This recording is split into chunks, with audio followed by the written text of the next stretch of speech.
Vamsi TV. Pushpa సినిమాతో pan India star గా అవతరించారు అగ్ర హీరో అల్లు అర్జున్.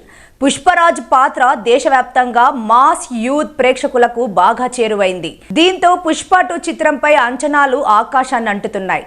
కొద్ది రోజుల క్రితం విడుదల చేసిన టీజర్ సోషల్ మీడియా వీక్షణల్లో రికార్డు బ్రేక్ చేసింది.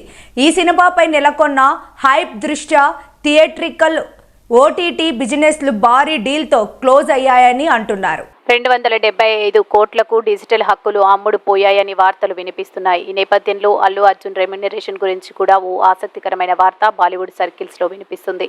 పుష్ప 2 చిత్రానికి అల్లు అర్జున్ దాదాపు 150 కోట్ల పారితోషికాన్ని తీసుకోబోతున్నారని ప్రచారం జరుగుతుంది. ఒకవేళ అదే కనుక నిజమైతే దేశీయ సినిమాలో అత్యధిక పారితోషికం అందుకున్న అతి కొద్ది మంది హీరోల్లో ఒకరిగా అల్లు అర్జున్ రికార్డు సృష్టించడం ఖాయమని ఆయన అభిమానులు భావిస్తున్నారు.